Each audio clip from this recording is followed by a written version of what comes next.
Good evening, welcome. We are gonna start this yin practice with a child's pose. I'm gonna make mine really cushy, put a pillow underneath my chest so my heart kind of stays about the same level as my hips.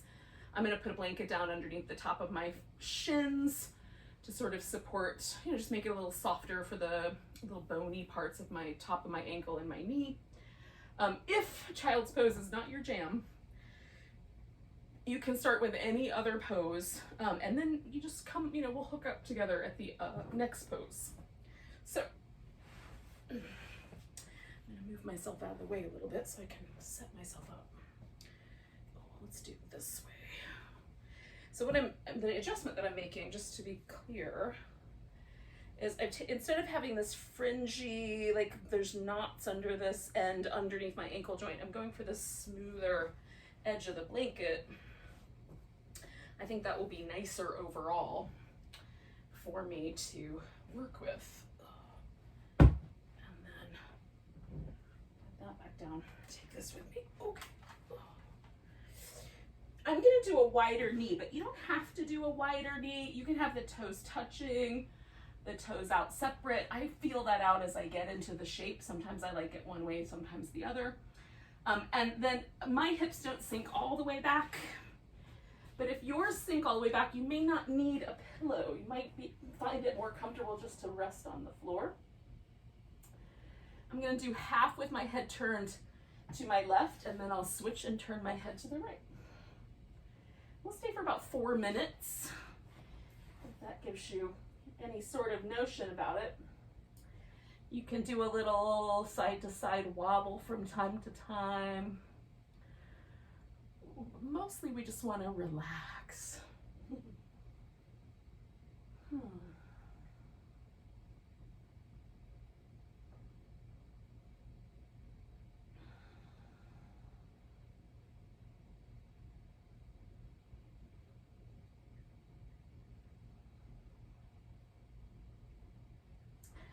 Try to feel yourself sort of softening across the upper back, particularly if you carry a lot of stress and tension in that upper back. And some people may find this position with the arms a little more restful and a little more accommodating of that widening through the upper back. I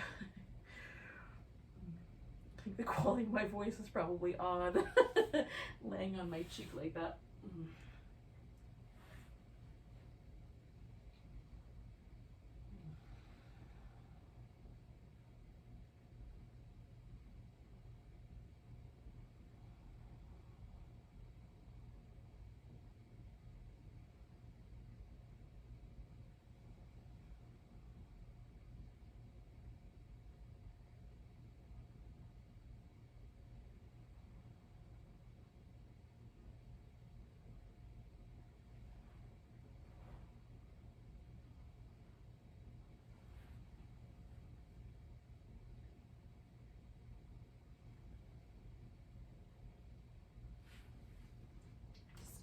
Turn my head the other way.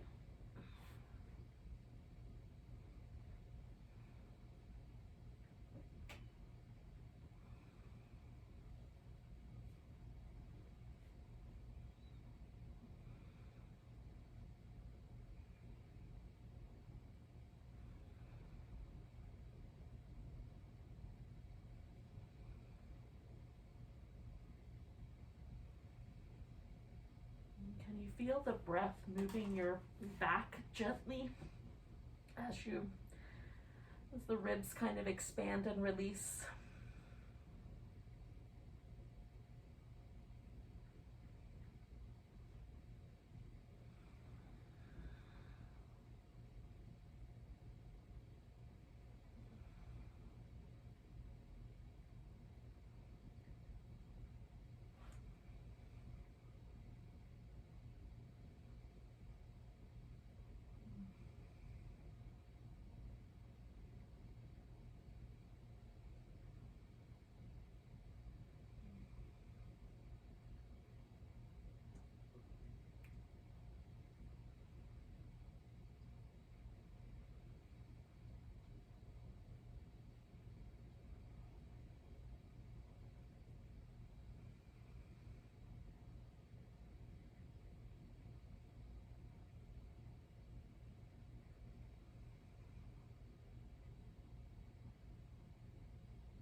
you might want to move directly into the Sphinx, or it's possible that you will want to do some little cat shapes. I'm going to do some little cat shapes first. And then I'm going to move onto belly into the Sphinx. I'm going to turn around because I think I'll have more room for my Sphinx going the other way. But after cats.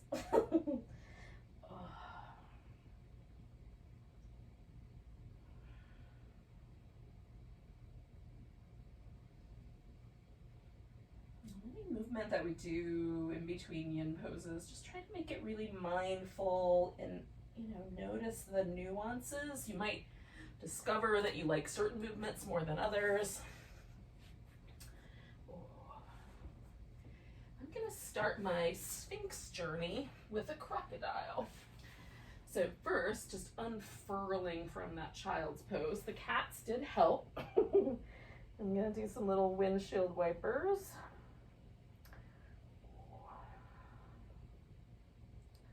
And some little ankle circles. Oh. My right ankle joint is telling me a story about life. All right. Now, if it helps, you can have the feet just slightly elevated. So there's a slight bend in the knee, especially if your low back or the back of your knee is really sensitive. So the crocodile is either crossed forearms with the forehead resting or with the chin resting. And you'll just use whatever is better for your neck. I generally like the forehead. We'll stay here for a couple minutes, and then I'm going to prop up onto my elbows for the Sphinx for a couple minutes. You can stay with the Sphinx the whole time. You can add a seal in there, or play with those three poses.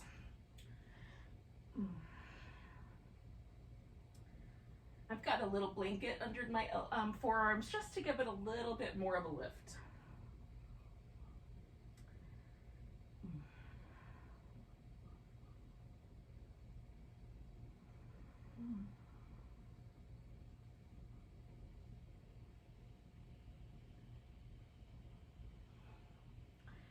As I'm hanging out here, I'm trying to release any tension that I find in my glute, this main gluteus maximus, but also these little side glutes over here, glute minimus, glute medius.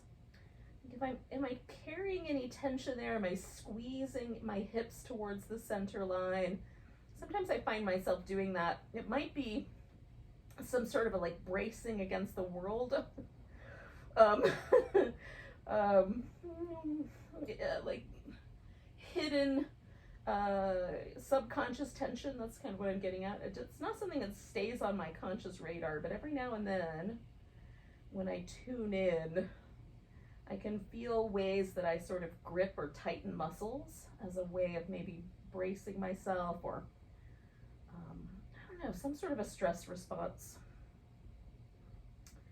So as I'm hanging out here for this last little, maybe 30-45 seconds or so left of this pose, I'm trying to see if I can soften all of those areas that I might normally carry tension in.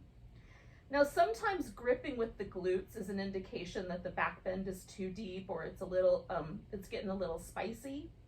So you might need to grip with the glutes if you really want to do a seal, for example, or you may find that because you're gripping with the glutes, you want to lower that seal down to a different version of the pose. So I'm going to come up for my Sphinx, and this is like, as I start to bring myself into higher and higher back bends, my glutes will naturally try to support my low back. So if I stay in a back bend that feels comfortable and reasonable and appropriate for my spine, there's less of that gripping. And since I know I do that habitually, and I'm trying to unwind habitual patterns both in my brain and in my body these days, I really would like to always be responding to life as it actually is, and not as I have conditioned myself to think it's going to be, if that makes any sense. So I'm using my practice in that way to try to unwind. So I am not very pushy. And, you know, you might go back to the crocodile if you're realizing, yeah, no. We're going to stay for one more minute.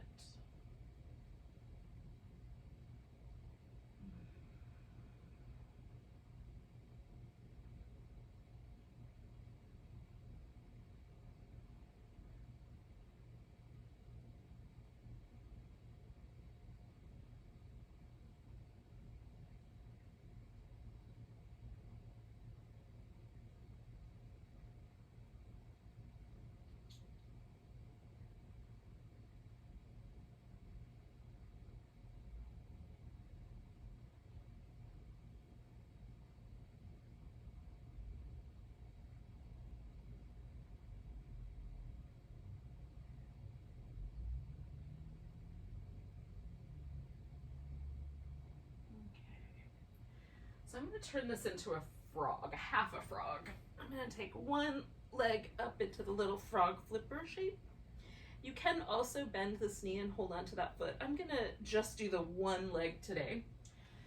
You can prop yourself up. I'm going to actually use my pillow. And that way I don't have to hold myself up. But there'll be a little bit of a prop. Not quite a sphinx, not quite a crocodile, somewhere in between.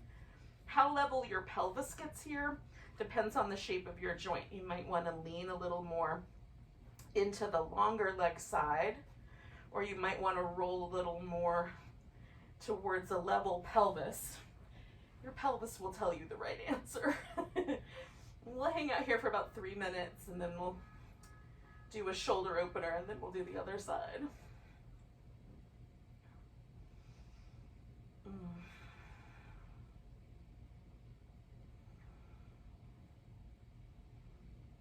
Again, there's this kind of balance that we're looking for with yin. Some of us may want to create a little bit more tension with the muscles on purpose to support the body, however we've decided to put it in. You know, whatever version of the pose we've gone for. Whereas others of us may decide we really want to relax all tension, try to soften every muscle. That's the most yin.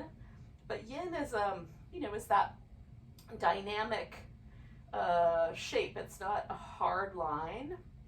The line is always in motion, and there's always a little bit of yang inside the yin. That's the nature of the Tao. That's why the symbol is what the symbol is.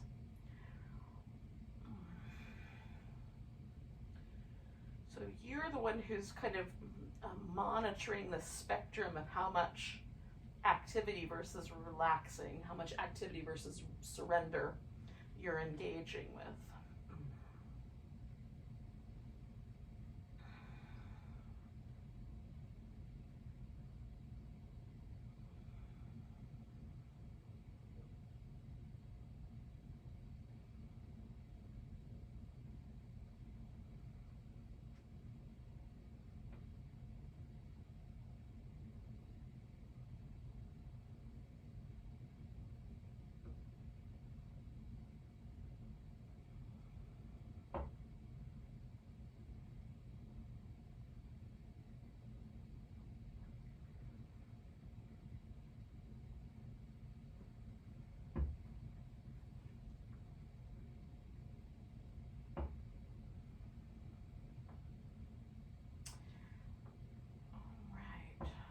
Stay for about 30 more seconds.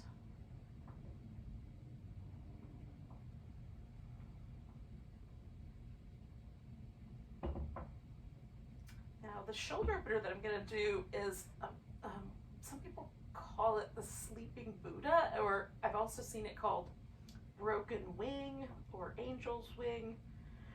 You can call it whatever you like, but we're going to do one shoulder kind of wrapped around behind our back a little bit. So to get to that, first I'm going to kind of take my pillow out of the game here. And I'm going to take my right arm, this is my left leg, so right arm out to the side, and then I'm going to take my left leg over the top. Now some people will be happy with their head kind of hanging out on the floor. I'm going to use a yoga block as a pillow. And then I'm doing some adjustments. I'm lifting my chest and readjusting my arm. I like a little bend at the elbow. I prefer my palm up, but you can also do the palm down. And you can leave this leg that we brought over, the leg that was in the frog, on the floor. I like it softer, so I just relax everything along that hip and let it, and then I just use this arm as a kickstand, but you can wrap this arm behind your back, or some folks can actually clasp hands and support themselves with both wings back. And then it sort of looks like that Nike statue. She doesn't have a head and she doesn't have arms, but her arms kind of look like they're going back behind her wings, if you are familiar with that Greek. Ancient Greek art. Did anybody else take art history in college? Did anybody else fall asleep every day in art history in college? Oh, there's something about a dark room and slideshow. It seemed like a good nap time.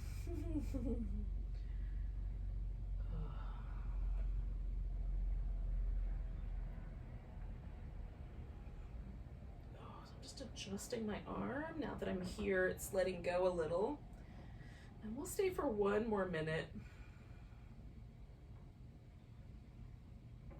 Now, if there's any numbness or tingling in your fingers, you can either readjust your arm or come away from the pose. There's a little channel right here around where the collarbone, the top of the shoulder blade, and the head of the arm bone meet, where, you know, pretty powerful set of nerves runs. And so numbness in the fingers might indicate that you're pinching that nerve.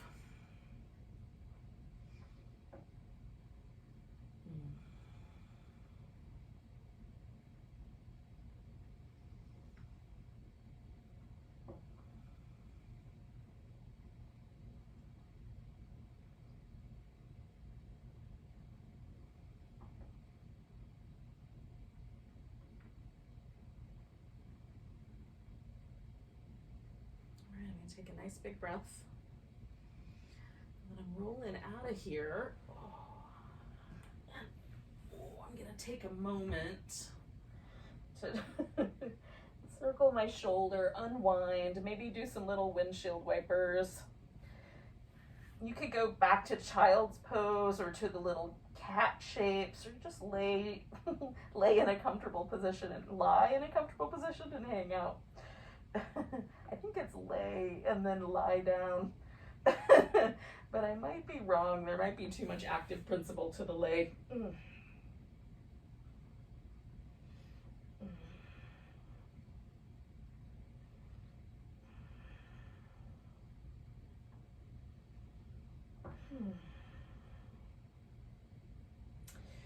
right.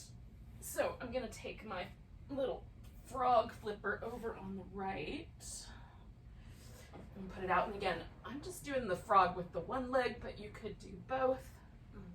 Holding onto that foot close to your hip. For me, there's a slight difference between my right hip and my left as to how much rotation feels good towards the center versus leaning onto one side.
Stay for one more minute with the frog.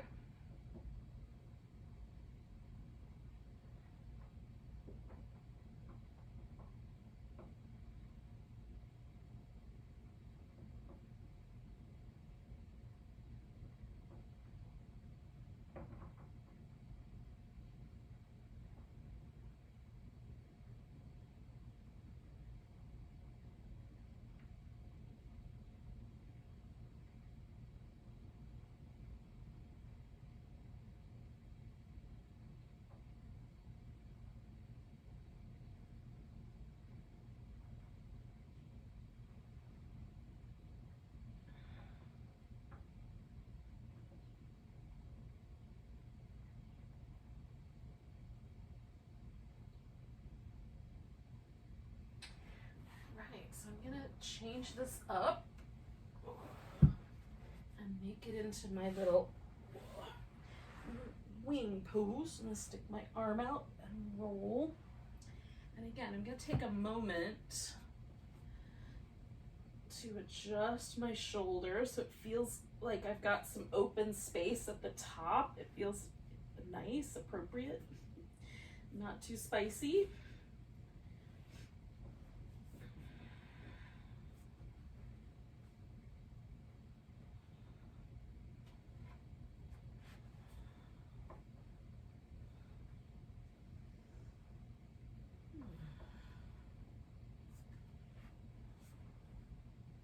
Nice deep breaths.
We'll stay for one more minute or just shy of that.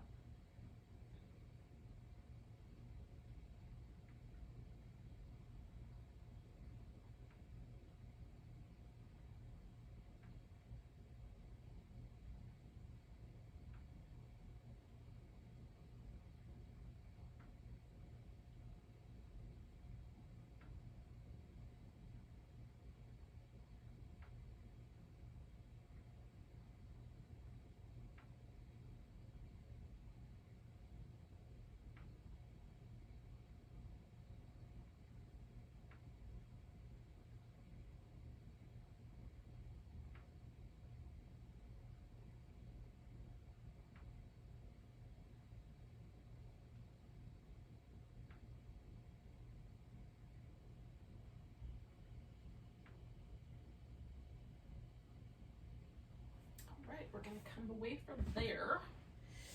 I'm gonna give myself a moment.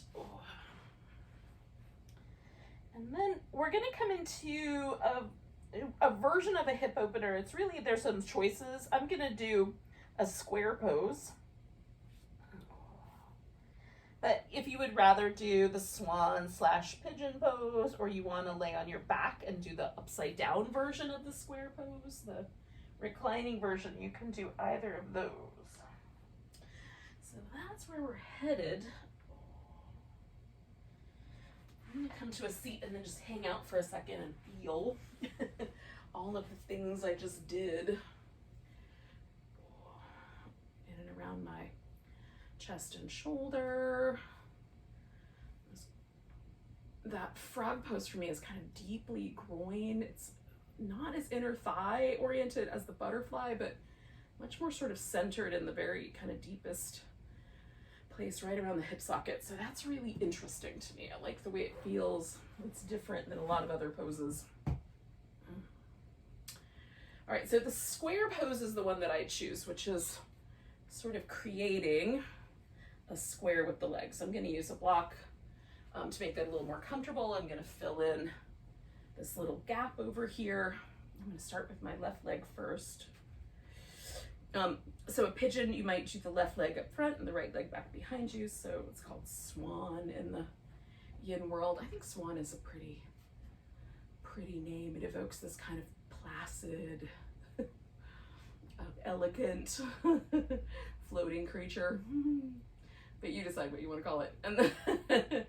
And then this, you can also do the what they call the shoelace in the yin world, or cow face, where you bring the knees kind of stacking over each other. So it makes a triangle instead of a square. And either of those two shapes, this one or the one with the triangle, you can do lying on your back with your legs kind of drawn in toward the chest. They're both delightful. So all the versions, we're just trying to see if we can kind of hit this outer hip a little bit here. Sometimes it feels inviting for me to fold forward. Sometimes it feels inviting for me to fold sideways. So I'm just checking in with all of those things.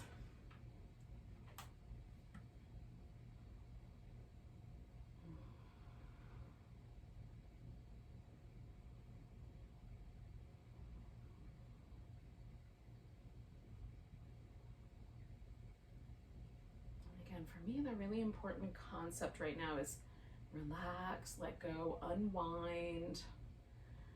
And that might not be the same for you. So as I'm dictating those notions, pay attention as to how that feels for you. And if you have an intuition that you should remain a little bit more connected, maybe drawing a little bit more energy towards your core, follow your own instincts.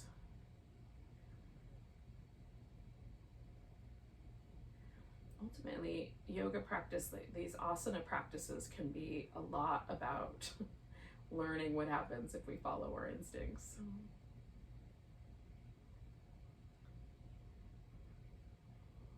Sometimes we discover that instinct is really programming. Sometimes it's instinct and completely legit, but until we test it, it's hard to know for sure.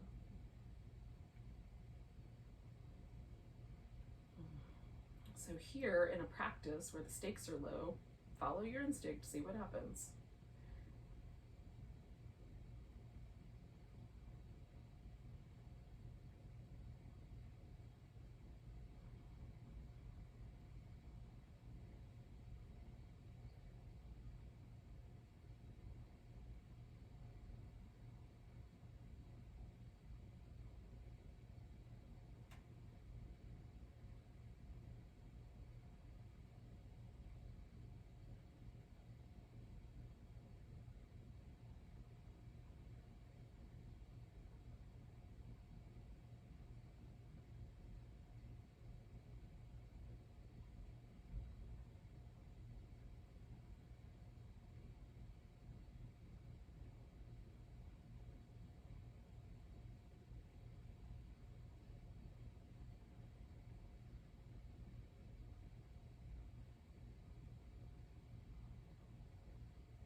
So stay for one more minute with the pose we're in.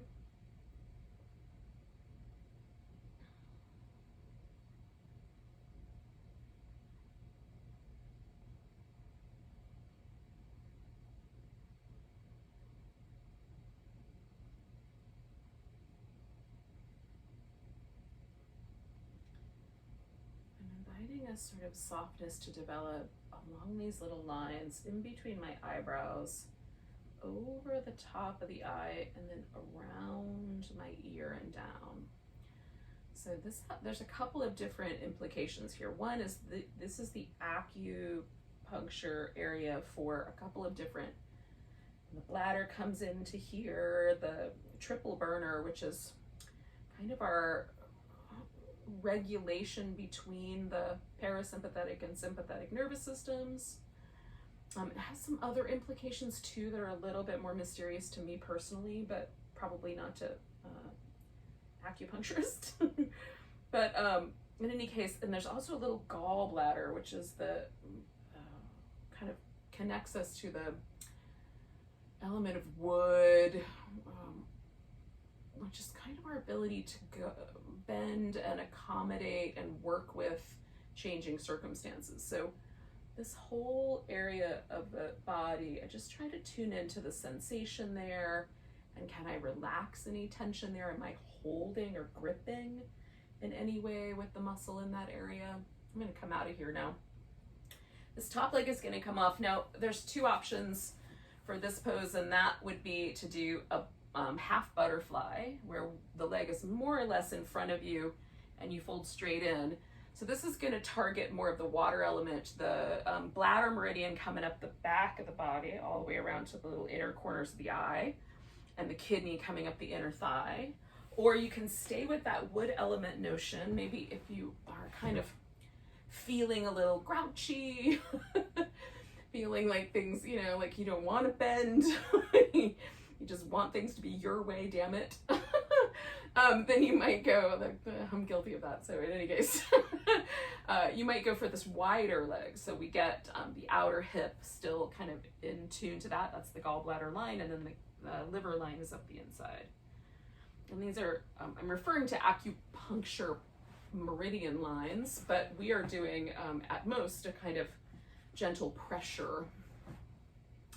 I'm trying to decide which one seems like it feels like the one to do tonight. Does this one feel like what I need? Or does this one feel like what I need?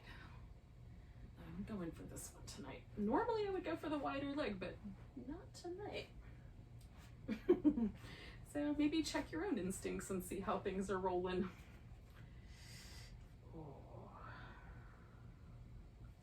So again, we're gonna stay for a few minutes, get cuddled, you know, get snuggled in, relax.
I'll stay for one more minute.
Take a nice big breath. Holding that breath in, I'm going to slowly come back up. I like the way the fullness of my rib cage feels as I come out of a forward bend. Oh, and I'm going to take a moment because we did 2 poses in a row and I didn't give myself that little like absorb the pose moment. So now we're going to have that. And you can do that lying down. You can do it seated. I'm going to sort of play with some different sitting options. See if I find one that I like the way it feels. Usually for me, just coming to my favorite little cross-legged position feels really nice. And then I'm noticing the sensitivity down this kind of inner thigh and up through my back. So the water element it is expressed through the acupressure meridians or the organ pairs through the organs of the kidney and the bladder, which makes sense. The kidney meridian has a point in the underside of the foot called the bubbling spring point, right in this little zone just underneath the joint right here between the metatarsal and the phalange, the big toe, and the second toe, right in between those joints. My big toe has like a fairly robust joint, and so I find my bubbling spring point just around the inside curve of that big joint. It's just a spot on the foot right in that general area where it feels like a little more sensitive if you push on it. Like, there's a little, zhuzh. The bubbling spring point is both a kidney point, and it's also thought to be a kind of way that we interact with or absorb or connect to the magnetic pole of the earth. So it might have several qualities, water quality and maybe a sort of metal quality to it as well on that level. And then the water element, when it's out of balance, and when the kidney and bladder are out of balance, we might experience a lot of like the stress response when life doesn't exactly go as expected. The stress response when that is out of balance is fear. And so that's the kind of often the way we know when things are out of whack is because there's an emotional reaction. Whereas when things are in balance, there's a really kind of settled, stable quality. It feels very at home. In the same way that like when water is settled into a riverbank, like it has a really steady, there's still a flow to it. It's still movement, but it has a really steady, solid feeling of being rooted or grounded. So it's interesting to think about water being rooted, but in any case, I am going to come around to my other side. So whatever version you did, whether you did a swan or you did this little square pose / maybe a shoelace, or maybe laying on your back, whatever version you were doing before. We'll come to that again. I'm just going to explore a little bit as I'm getting started here. I try to notice like when do I feel like my hip wants to pick itself up off the ground? When does it feel a a little more settled, a little more grounded. I'm pulling on this outer line, which is the wood line. So the element of wood is represented by the liver and the gallbladder. And wood, when wood is out of balance, we tend to get grouchy or angry. It could be straight up angry, but for me, it more manifests as like pet peeves and like feeling entitled. So like, I should get my way, damn it. Doesn't everybody know I'm the queen of the universe? I'm making fun of myself a little bit, but that's kind of the way, that's the stress response when this is not exactly balanced. The stress response is grouchiness or, you know, peevishness or anger. So if that, you know, when that is happening, how do we balance this channel? So that's the question, right? And the gallbladder kind of comes all the way up the side, it impacts around the armpit, it comes up the side of the neck, kind of around behind the ear, and then comes around and intersects with this kind of area on this outer corner of our eye. There's again a couple of different acupuncture meridians that kind of fall in this area. The heart has some meridian points in here. The triple burner, that kind of regulation of our nervous system, has some points in here. And one of the things I'm really curious about as a kind of I don't know if long-term is the right word, but like maybe long-term. I'm going to use that word, and if it's wrong, it's wrong. But our response to the pandemic, I wonder how much we might experience sensation, especially in and around the eyes. I'm noticing for myself that this has become a really sensitive area. Like I really feel little shifts and changes and places where I'm holding tension, like even like where sunglasses would sit on your face, like in all of that little area. It's really curious to me. I need an armrest, hold on. Okay.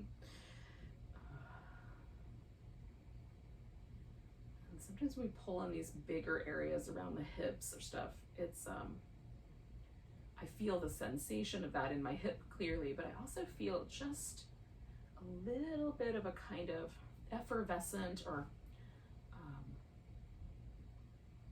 fuzzy sensation in these areas around the face, around the mouth sometimes for the stomach area, and around my eyes for the others.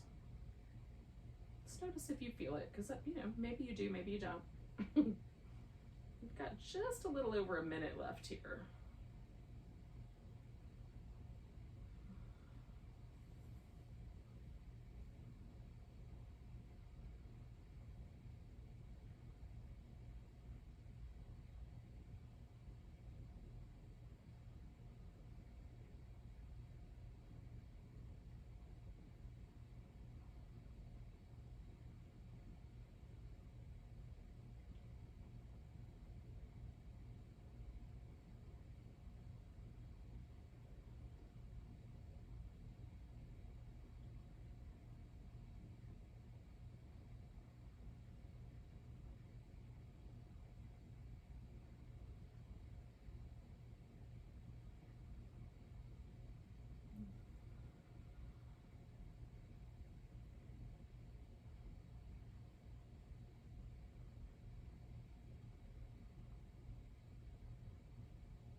Do about 4 or 5 more breaths here.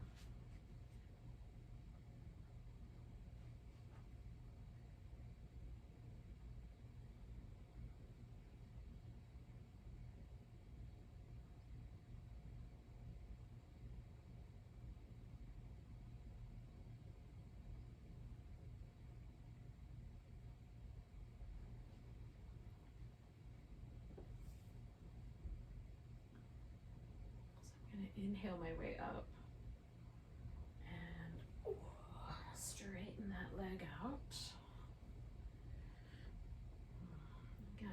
gonna take a moment, just give myself like, what support do I need here with my pose?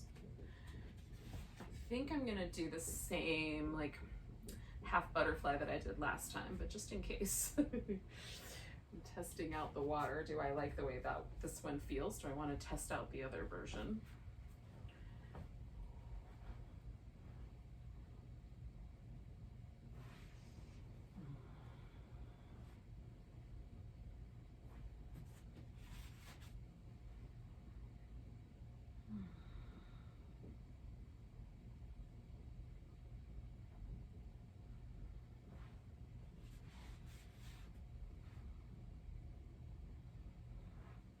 I'm gonna stay a while.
Yin really is the practice of just being in the experience, leaving you to your own devices a bit, but definitely, give yourself permission to notice things. If your mind starts to wander, maybe notice where it wanders. There might be some clues in there as well.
Got about a minute left.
Do about 3 more breaths.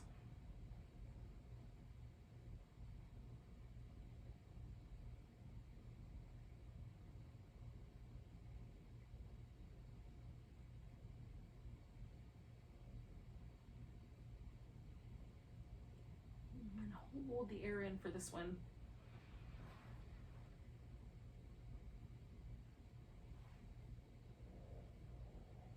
then I'm gonna let that pose go.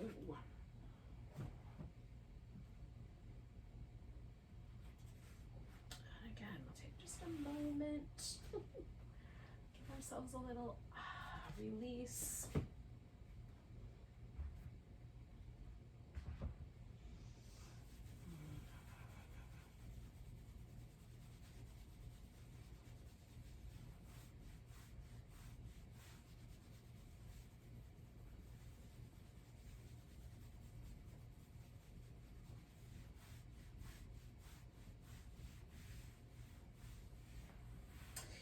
All right, so we're gonna do one more pose here, which I'm gonna do as a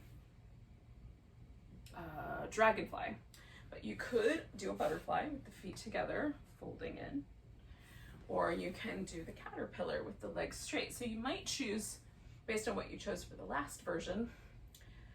So because I went for a more narrow pose with the last one, I'm gonna go for the wider shape. Pick the one that works best for you. Actually, I'm gonna use my fluffier blanket for this part.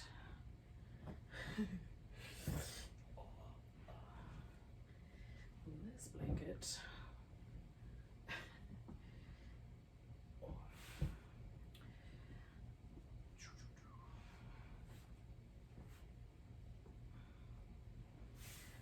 So a little bend in the knee can make this pose a little softer, especially if the tendency with this pose is for your hips to kind of lean back.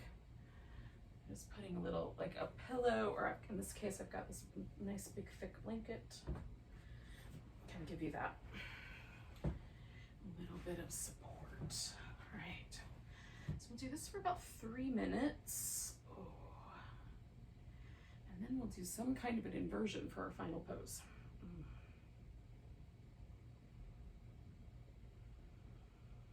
You can do this pose, whether it's the butterfly, the caterpillar, or the dragonfly version. You can do that just sitting straight up also. So if it feels better to sit up than lean forward, go for that.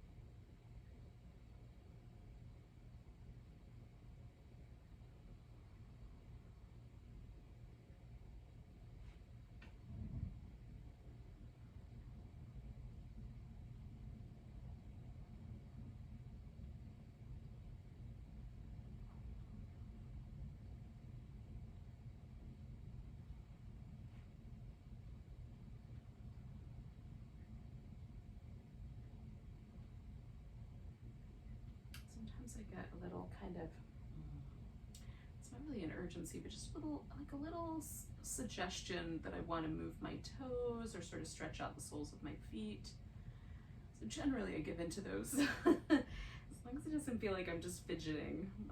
I'm always a little bit curious if I feel the urge to fidget. It generally is, again, a sort of indication that one of the, I'm maybe tugging too hard on one of my little elemental organ pairs. Sometimes I think the fidgeting is, you know, from the kind of wood meridian. Sometimes I think it's from earth meridian, which runs up the top of the thigh and into the hip, and noticing like what poses make me feel like I want to fidget. It's kind of curious and interesting to me.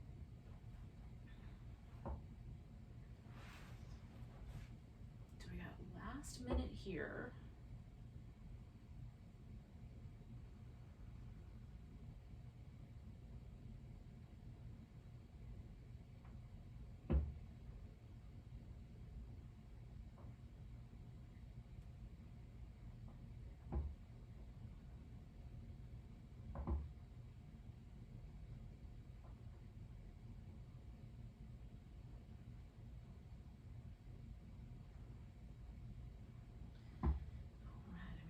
2 more breaths. I'm going to use that second breath as the inhale. I'm going to fill up and come out of the pose. Oh,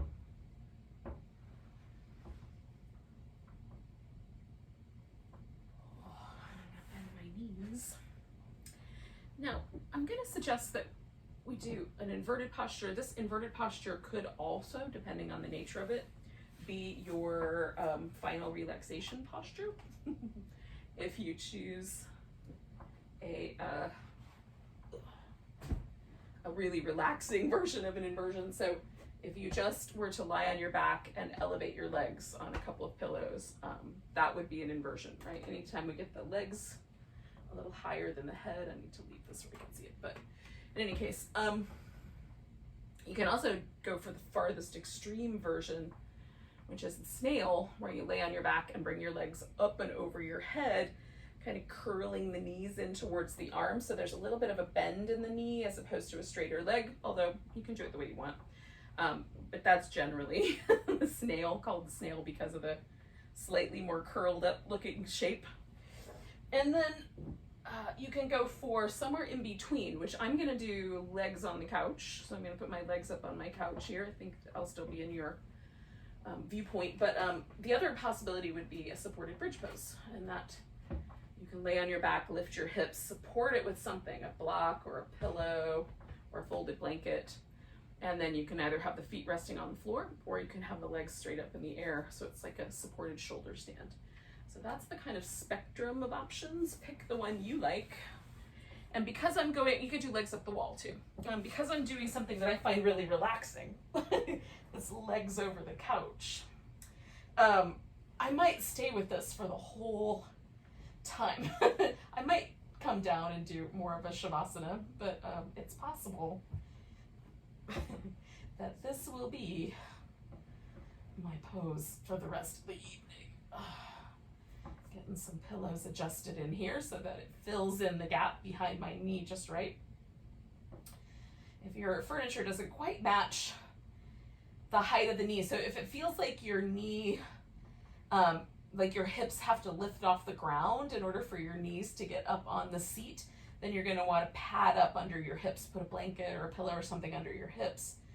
In my case, this couch is fairly low, and because I put a blanket underneath me, having a couple pillows to fill in the gap under the back of my shin, that gives me that height that's just right. So find that for yourself. And we're gonna stay for like, maybe 4 minutes. Maybe we're gonna stay for the whole time. Like another 8 minutes, 9 minutes, somewhere in that range.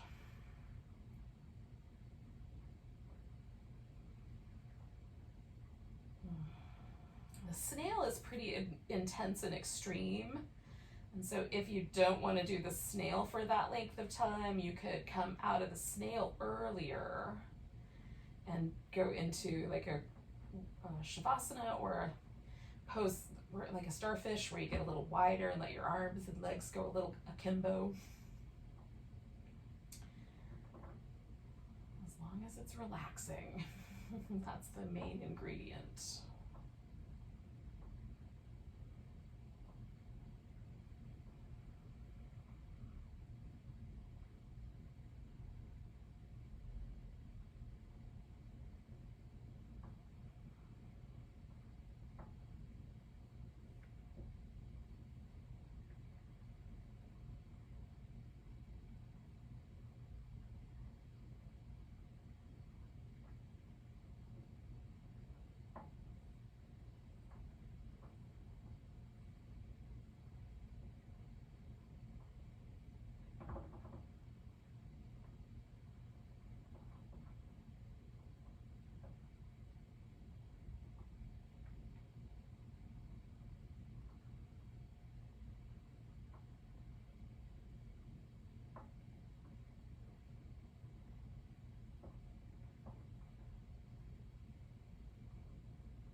you want to transition from whatever your inversion is into a final relaxation shape that's different, I'm going to stay with this because it is just feeling really nice. But if you want to transition, this is a good time to do that.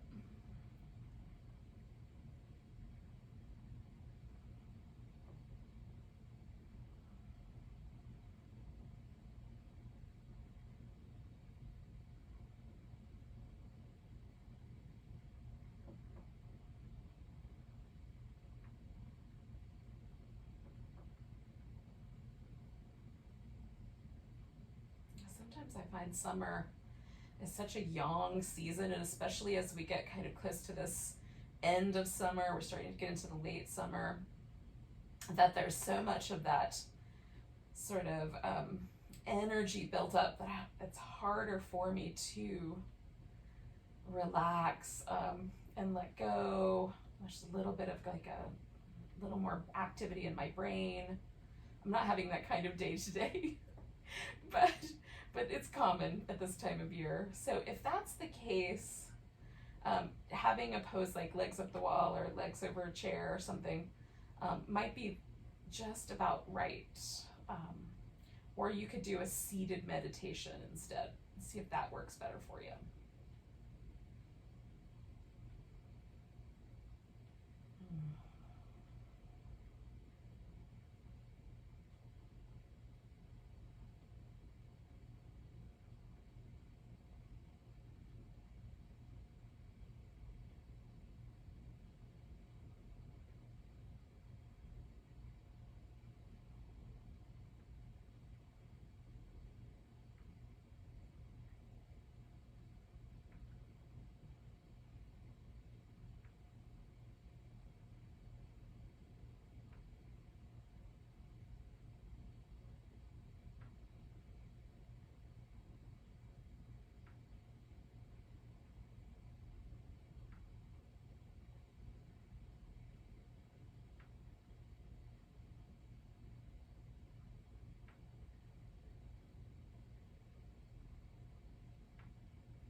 A moment and notice your breath again.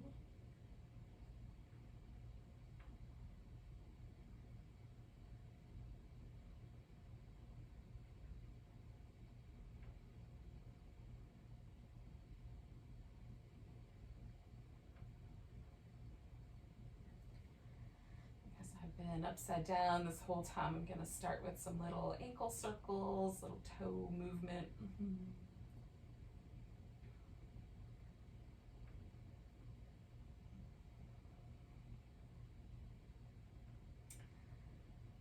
So usually if you've been doing an inversion, even a mild inversion, it's good to just lay on your side for a while, which can be nice if you were doing just a regular relaxation pose too. So as you're ready, you might do that first.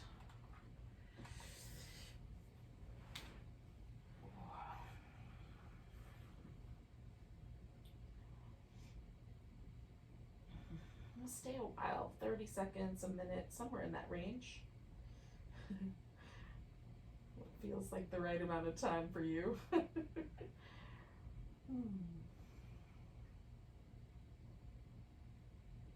So if you feel at all lightheaded, just hang out for a little longer. If you don't feel lightheaded when you're ready, you can sit yourself right up. Try to work around all my pillows here.